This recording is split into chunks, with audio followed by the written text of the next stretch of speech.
Early Church Fathers, June 19th, Irenaeus against Heresies, Book 1, Chapter 31. The Strange Teachings of the Cainites.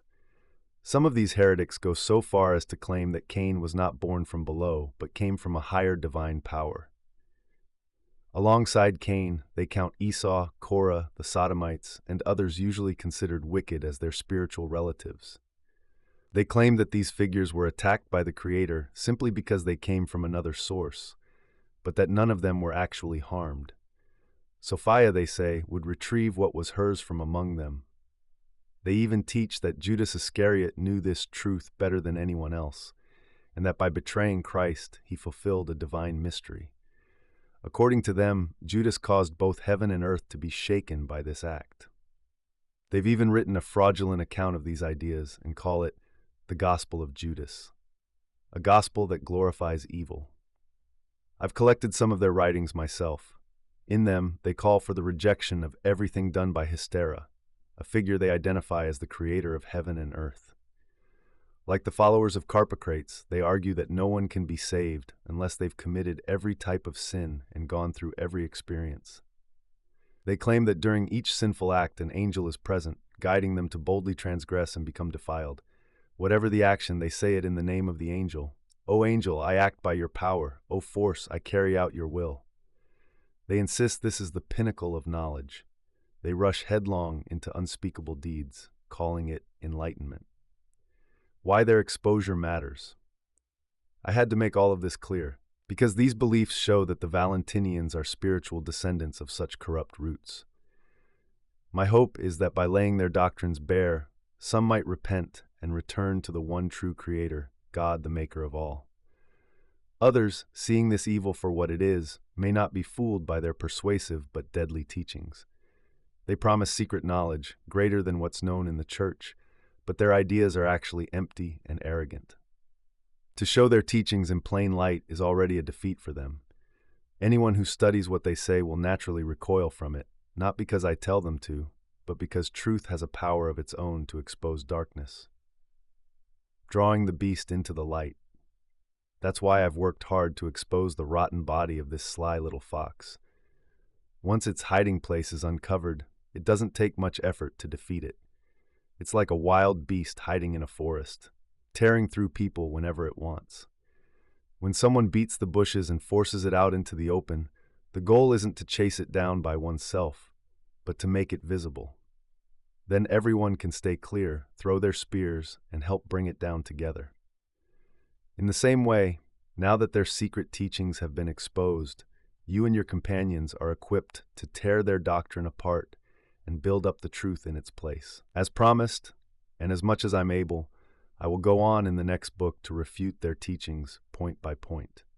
You can already see how tiresome even a summary of them is, but I will continue so that the beast may not only be dragged into the open, but also wounded from every side. Augustine, The Confessions, Book 10, Chapter 23, Section 33. Do all people really want to be happy? So is it really true that all people want to be happy? Maybe not, because those who refuse to rejoice in you, Lord, are refusing the only life that's truly happy. Can someone truly want happiness if they don't want you, the source of all joy? Or maybe they do want happiness, but because the flesh desires what is against the spirit, and the spirit desires what is against the flesh, they end up settling for what they can manage. Galatians 5:17. Maybe they don't want the true good enough to actually will themselves toward it, so they settle for less. Truth and joy are inseparable. Let me ask anyone this: would you rather rejoice in truth or in lies? No one hesitates. They all say truth. Just like they all say they want happiness. But real happiness is joy in the truth. And joy in the truth is joy in you, O God, who are the truth. My light, the one who heals my face, my God. John 14:6. Psalm 42, verse 11. Everyone wants this kind of life, this joyful life in truth, because it's the only life that is truly happy. I've met people who wanted to deceive, but I've never met someone who wanted to be deceived. That tells me they love the truth. And if they love joy in the truth, they must love the truth itself. But no one loves what they have no idea of, so they must have some memory of truth inside them. The light still shines, walk in it. So why don't people rejoice in it? Why aren't they happy? Because they're more wrapped up in things that make them miserable than in what would actually bring them joy. They remember the truth so faintly. Still, there's a flicker of light in them. So let them walk in it. Walk before the darkness overtakes them. John 12:35.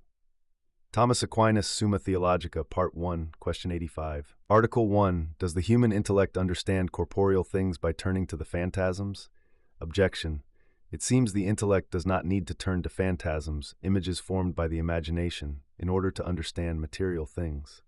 Once it possesses intelligible species, abstract concepts, it should be able to understand without going back to the sensory images. Responsio. I answer that, in the current condition of our life, where our soul is joined to the body, the human intellect must return to phantasms in order to understand anything. This is because we gain knowledge through sense experience, and our intellect doesn't work in a vacuum. It depends on the imagination to supply the raw material for thought. Even after we've abstracted a universal concept, like dogness, from sensory experience, we still need to refer back to mental images of particular dogs to think clearly. Just as someone reading words on a page needs to glance back at the letters to make sense of what they mean, our intellect revisits sensory images as a support for thinking. The reason for this is tied to how our knowledge develops. The intelligible species we hold in the intellect are abstract and universal, but they originate from individual and concrete images. These images remain our bridge back to reality. Without returning to them, the intellect would lack grounding and clarity. Even advanced thinkers and those who reflect deeply continue to make use of phantasms. This is not a defect, but a feature of how human cognition works in this life. Quick summa. The human intellect must return to sensory images, phantasms, in order to understand, even after forming abstract concepts. William and the Dented Lantern. William sat by the fireplace with an old lantern in his hand. It had a dented top and cracked glass, far from elegant, but it reminded him of the night he and his brother had gotten lost in the woods as boys. That battered lantern had lit their way home. Now, years later, William was preparing a lecture on the nature of understanding, and his thoughts kept circling back to Aquinas. He stared into the flame and thought, I know what a lantern is. I've seen many, I've read definitions, I can talk about its purpose, its form. But even now, to truly think about lantern, he found himself picturing this one, the very shape of it, the way it had flickered in the rain, the creak of its handle. Then it clicked. His mind held the idea of lanternness, but he still leaned on the old memory to anchor it. The image gave the concept life, just like the flame behind the glass. He nodded to himself. Aquinas was right. To think well, even in the loftiest terms, he had to return to the phantasms, always.